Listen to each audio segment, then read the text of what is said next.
ಅಶೋಕ್ ರೈಯವರ ಮುತ್ಸಜ್ಜಿತನದಲ್ಲಿ ಬೆಂಗಳೂರಿಗೆ ಒಂದು ತುಳುವರಿಗಾಗಿಯೇ ಒಂದು ಜಾಗ ಬೇಕು, ಅಲ್ಲಿ ತುಳು ಭವನ ನಿರ್ಮಾಣ ಆಗಬೇಕು ಅನ್ನುವಂಥ ಹಲವು ಕನಸಿನಿಂದಾಗಿ ಇದು ಕೇಳಿದಾಗ ಬೆಂಗಳೂರಿನ ತುಳುಕೂಟದವರಿಂದ ಮೊದಲುಗೊಂಡು ಬೆಂಗಳೂರಿನಲ್ಲಿರುವಂಥ ಎಲ್ಲ ಸಂಘ ಸಂಸ್ಥೆಯವರನ್ನು ಸೇರಿಸಿಕೊಂಡು ಬೆಂಗಳೂರಿನಲ್ಲಿ ಅರಮನೆ ಮೈದಾನದಲ್ಲಿ ಸುಲಭಲ್ಲ, ಬೆಂಗಳೂರಿನಲ್ಲಿ 32 ಇಲಾಖೆಗಳ ಅನುಮತಿಯನ್ನು ಪಡೆದುಕೊಂಡು ಸುಮಾರು 40 ಎಕರೆ ವಿಶಾಲವಾದ ಗದ್ದೆಯಲ್ಲಿ ಕಂಬಳಕ್ಕೆ ಜಾಗ ಆಯ್ಕೆ ಮಾಡಬೇಕಾದ್ರೆ ನಾನು ಹೋಗಿದ್ದೆ. ಆಮೇಲೆ ಮುಹೂರ್ತಕ್ಕೂ ಹೋಗಿದ್ದೆ. ಆಮೇಲೆ ಕೋಣಗಳ ಬಗ್ಗೆ ಒಂದು ಅಂತಿಮ ತೀರ್ಮಾನವನ್ನು ಪಡೆಯೋದಕ್ಕೂ ಒಂದು ಸಂದರ್ಭದಲ್ಲೂ ನಾನು ಆ ಮೀಟಿಂಗಲ್ಲಿ ಹೋಗಿದ್ದೆ.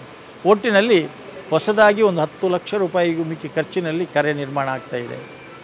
ಅದೃಷ್ಟವಶಾತ್ ಬೋರ್ವೆಲ್ನಲ್ಲಿ ಒಳ್ಳೆಯ ನೀರು ಸಿಕ್ಕಿತು. ಯಾಕಂದರೆ ಈಗ ನೀರಿನ ಸಮಸ್ಯೆ ಬೆಂಗಳೂರಿನಲ್ಲಿ ಅಷ್ಟು ಹೇಳಿದಷ್ಟು ಸುಲಭ ಇಲ್ಲ. ಪಾರ್ಕಿಂಗ್ಗಾಗಿಯೇ ಒಂದು 22 ಎಕರೆ ಜಾಗವನ್ನು ಮೀಸಲಾಗಿರಿಸಿದೆ. ಮತ್ತು ಇಲ್ಲಿಂದ ಹೋಗುವ ಕೋಣಗಳಿಗೆ 50,000 ರೂಪಾಯಿ ಟ್ರಾನ್ಸ್ಪೋರ್ಟ್ ಅಲವೆನ್ಸ್ ಕೊಡ್ತಾರೆ ಅವರಿಗೆ. ಎಲ್ಲಿಂದರೆ ಅವರ ಅಕೌಂಟಿಗೆ ಅದು ಪೇಮೆಂಟ್ ಆಗುವ ಹಾಗೆ ಅವರ ಪಾಸ್ ಪುಸ್ತಕ ಜಿರಾಕ್ಸ್ ಕಾಪಿ ಕೂಡ ನಾವು ಕೇಳಿದ್ದೇವೆ. ಕೋಣಗಳವರ ಮನೆಗೆ ಹೋಗಿ ಫಲ ತಾಂಬೂಲಗಳನ್ನು ಕೊಟ್ಟು ಶಾಲು ಹಾಕಿ ಅವರನ್ನು ಆಮಂತ್ರಣ ಕೊಟ್ಟು ಆಹ್ವಾನಿಸಿದ್ದೇವೆ. ಬೇರೆ ಬೇರೆ ಬ್ಯಾಚಿನಲ್ಲಿ ಹೋಗಿದ್ದೆ ನಾನು. ಉಡುಪಿ, ಕುಂದಾಪುರ, ಬೈಂದೂರು ಈ ಸೈಡೆಲ್ಲ ನಾವು ಹೋಗಿ ಬಂದೆವು. ಹಾಗೆ ಬೇರೆ ಬೇರೆಯವರು ಹೋಗಿದ್ದಾರೆ. ಹೀಗೆ ಬೆಂಗಳೂರಿನಲ್ಲಿ ನಮ್ಮ ನಿರೀಕ್ಷೆ ಇದ್ದದ್ದು 125 ಜೊತೆ. ಈಗ ರಿಜಿಸ್ಟ್ರೇಷನ್ 200ಕ್ಕಿಂತ ಹೆಚ್ಚು ದಾಟಿದೆ. ನೀವು ಯೋಚನೆ ಮಾಡಿ, 200ಕ್ಕಿಂತ ಹೆಚ್ಚು ದಾಟಿದರೆ 1 ಕೋಟಿ ರೂಪಾಯಿ ಬರೀ ಟ್ರಾನ್ಸ್ಪೋರ್ಟ್ ಅಲವೆನ್ಸ್ ಆಗ್ತದೆ. ಆಮೇಲೆ ಬಹುಮಾನ ಸೀನಿಯರ್ನವರಿಗೆ 2 ಪವನು 1 ಲಕ್ಷ ರೂಪಾಯಿ, 1 ಪವನು 50,000, ಥರ್ಡ್ ಮತ್ತು ಫೋರ್ತ್ ಪ್ರೈಸ್ ಇದೆ, ಅರ್ಧರ್ಧ ಪವನು ಮತ್ತು 20,000 ರೂಪಾಯಿ. ಇದು ಸೀನಿಯರ್ಸಿಗೆ. ಜೂನಿಯರ್ಸಿಗೆ ಆಗುವಾಗ ಅದರ ಅರ್ಧ 50,000 ರೂಪಾಯಿ 1 ಪವನು, ಹೀಗೆ ಅದು ಬರ್ತದೆ. ಆಮೇಲೆ ವಿಜೇತ ಕೋಣಗಳನ್ನು ಓಡಿಸಿದವರಿಗೆ ಬಂಗಾರದ ಪದಕ, ಕನಿಷ್ಠ ಪಕ್ಷ ಅರ್ಧ ಪವನಿದ್ದು ಬಂಗಾರದ ಪದಕ ಕೊಡುವಂಥ ತೀರ್ಮಾನ ಮಾಡಿದ್ದಾರೆ. ಹಾಗಾಗಿ ನಮಗೆ ಬೆಂಗಳೂರು ಕಂಬಳ ಅಂದರೆ ಎಲ್ರಿಗೂ ಕೂಡ ಭಾಳ ಖುಷಿಯಾಗಿದೆ. ಇವತ್ತು ಅಂತಾರಾಷ್ಟ್ರೀಯ ಮಟ್ಟದಲ್ಲಿ ಇದೀಗ ಗಮನಿಸ್ತಾ ಇದ್ದಾರೆ. ಸನ್ಮಾನ್ಯ ಮುಖ್ಯಮಂತ್ರಿಯವರಿಂದ ಹಿಡಿದು ಗವರ್ನರಿಂದ ಹಿಡಿದು ಎಲ್ಲರೂ ಕೂಡ ಆ ಕಂಬಳಕ್ಕೆ ಬರ್ತಾರೆ. ನಮ್ಮ ಈಗ ಟ್ರೆಂಡ್ ಬದಲಾವಣೆ ಆಗಿದೆ. ಮಾಧ್ಯಮದ ಮಿತ್ರರಿಂದಾಗಿ ಬಹಳಷ್ಟು ಜಗಜ್ಜಾಹೀರಾತಾಗಿದೆ. ಬೆಂಗಳೂರಿಗೆ ಬರುವವರ ಸಂಖ್ಯೆ ಇಲ್ಲಿವರೆಗೆ ಅಂದರೆ ವಿಮಾನಗಳು ಫುಲ್ಲಾಗಿ ಆಗಿದೆ, ರೈಲು ಫುಲ್ಲಾಗಿ ಆಗಿದೆ, ಬಸ್ಸುಗಳು ಫುಲ್ಲಾಗಿ ಆಗಿದೆ. ಅಂದರೆ ಆಸಕ್ತರ ಸಂಖ್ಯೆ ಇವತ್ತು ಭಾಳಷ್ಟು ಹೆಚ್ಚಾಗ್ತಾ ಇದೆ. ಹಾಗಾಗಿ ಬೆಂಗಳೂರಿನ ಕಂಬಳ ಅದು ಪ್ರಾಯಶಃ ನಮ್ಮ ಒಂದು ತುಳುನಾಡಿಗೆ ಒಂದು ತಿರುವನ್ನು ಕೊಡುವಂಥದ್ದು. ಅಲ್ಲಿ 1 ಎಕರೆ ಜಾಗ ಪಡಿಬೇಕು, ಒಂದು ತುಳು ಭವನ ನಿರ್ಮಾಣ ಆಗಬೇಕು, ತುಳು ಸಂಸ್ಕೃತಿ ಅಭಿವೃದ್ಧಿಗೆ ಅಲ್ಲಿಗೊಂದು ವೇದಿಕೆ ಆಗಬೇಕು ಅಂತ ಒಂದಾದರೆ, ನನ್ನ ವೈಯಕ್ತಿಕ ದೃಷ್ಟಿಯಲ್ಲಿ ಬೆಂಗಳೂರಿನಲ್ಲಿರುವಂಥ 11 ಲಕ್ಷ ಜನ ವಿವಿಧ ಜಾತಿ ಮತ ಪಂಥಗಳಿಗೆ ಸೇರಿದವರು.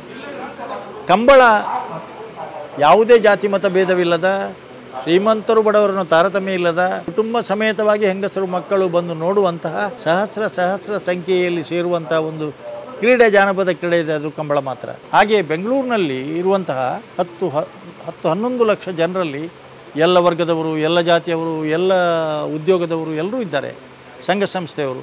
ಅವರನ್ನೆಲ್ಲ ಒಂದು ಒಟ್ಟು ಸೇರಿಸುವುದಕ್ಕೆ ಇದೊಂದು ಕಂಬಳ ಒಂದು ದೊಡ್ಡ ವೇದಿಕೆಯಾಗಿ ಪರಿಣಮಿಸಿದೆ ಇವತ್ತು.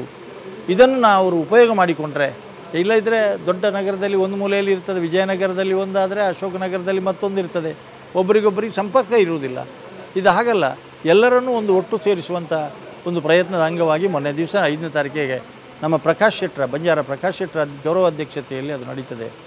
ಅವರ ಅಧ್ಯಕ್ಷತೆಯಲ್ಲಿ ನಮ್ಮ ವಿಜಯನಗರ ಬನ್ಸ್ ಕ್ಲಬ್ನಲ್ಲಿ ಸುಮಾರು 3,000ಕ್ಕಿಂತ ಹೆಚ್ಚು ಜನ ಸೇರಿ ಎಲ್ಲ ಜಾತಿ ಮತದವರನ್ನು ಸೇರಿಸಿಕೊಂಡು ಒಂದು ಸಂಘ ಸಂಸ್ಥೆಗಳಲ್ಲಿ ಕಟ್ಟಲಿಕ್ಕೆ ಪ್ರಯತ್ನ ಮಾಡಿದರು ಅವರು. ಯಾಕಂದರೆ ವಾಲಂಟಿಯರ್ಸ್ ಎಲ್ಲ ಬೇಕು. ಅದರೊಟ್ಟಿಗೆ ಸೆಲೆಬ್ರಿಟೀಸ್ ಬರ್ತಾರೆ, ಫಿಲ್ಮ್ ಸ್ಟಾರ್ಸ್ ಬರ್ತಾರೆ, ಅದೊಂದು ವೇದಿಕೆ ಇರ್ತದೆ. ಇನ್ನೊಂದು ಕಡೆಯಲ್ಲಿ ನಮ್ಮ ತುಳುವರ ಆಹಾರ ಪದ್ಧತಿಯ ಬಗ್ಗೆ ಒಂದು ವಿಭಾಗ ಇರ್ತದೆ, ಎಕ್ಸಿಬಿಷನ್ ಇರ್ತದೆ. ಇದು ಬೇರೆ ಬೇರೆ ರೀತಿಯಲ್ಲಿ ಆ ಕಂಬಳವನ್ನು ಯಶಸ್ವಿ ಮಾಡಬೇಕು ಅಂತ ಪ್ರಯತ್ನಿಸ್ತಾ ಇದ್ದಾರೆ. ನಮ್ಮ ಸರಪಾಡಿ ಅಪ್ಪಣ್ಣ ಕೆರೆಯ ನಿರ್ಮಾಣದ ಸಂಪೂರ್ಣ ಜವಾಬ್ದಾರಿಯನ್ನು ಇಟ್ಕೊಂಡು ಸ್ವತಃ ಕಾಲು ನೋವಿದ್ದರೂ ಕೂಡ ಅವರೇ ಟೀಲರ್ನಲ್ಲಿ ನಿನ್ನೆ ಉಳ್ತಾ ಇದ್ದರು. ಸುದರ್ಶನ್ ನಾಯಕ ಅಲ್ಲೇ ಇದ್ದಾರೆ. ಹಾಗೆ ಒಂದು ಒಳ್ಳೆಯ ಟೀಮು ಈ ಒಳ್ಳೆಯದಾಗಬೇಕು ಅಂತ ಪ್ರಯತ್ನ ಮಾಡ್ತಾ ಇದೆ. ಆದರೆ ಒಂದು 40 ಎಕರೆ ಜಾಗದಲ್ಲಿ ಈ ಕಂಬಳದ ವ್ಯವಸ್ಥೆ ಆಗ್ತಾ ಇರುವಂಥದ್ದು. ಒಂದು 22 ಎಕರೆ ಜಾಗ ಪಾರ್ಕಿಂಗಿಗೆ ವ್ಯವಸ್ಥೆ ಇದೆ. ಇದು ಬೆಂಗಳೂರು ಕಂಬಳವನ್ನು ನಾನು ಅತ್ಯಂತ ಹತ್ತಿರದಿಂದ ಕಂಡ ರೀತಿ.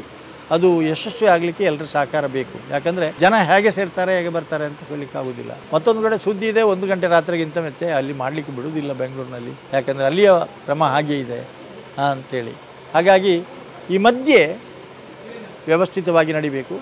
ಕೋಣಗಳ ಆರೋಗ್ಯ ಒಳ್ಳೆಯದಾಗಬೇಕು. ಹಾಗಾಗಿ ಎಲ್ಲ ಹೋಗುವಾಗ ಹಾಸನದಲ್ಲಿ ಒಂದು ರಿಲ್ಯಾಕ್ಸೇಷನ್ ಕೊಟ್ಟು ಒಂದು 2-3 ಗಂಟೆಗಳ ಕಾಲ ಹಾಸನದಲ್ಲಿ ಅವರಿಗೆ ರಿಲ್ಯಾಕ್ಸೇಷನ್ ಕೊಟ್ಟು ಆ ನಂತರ ಮತ್ತೆ ಬೆಂಗಳೂರಿಗೆ ಹೋಗಿ ಅಲ್ಲಿ ಅವರಿಗೆ ಹೋದ ನಂತರ ಸಂಪೂರ್ಣ ಅವರ ಊಟೋಪಚಾರದ ವ್ಯವಸ್ಥೆಯನ್ನು ಕಮಿಟಿ ನೋಡ್ತದೆ. ಹೋದವರಿಗೆ ಏನೂ ಸಮಸ್ಯೆ ಆಗದ ಹಾಗೆ ವೈದ್ಯಕೀಯ ವ್ಯವಸ್ಥೆ ಇರ್ತದೆ. ಕೋಣಗಳೊಂದಿಗೆ ನಮ್ಮ ಇಲ್ಲಿಯ ನಾಟಿ ವೈದ್ಯರು ಕೂಡ ಅಲ್ಲಿಗೆ ಹೋಗ್ತಾ ಇದ್ದಾರೆ.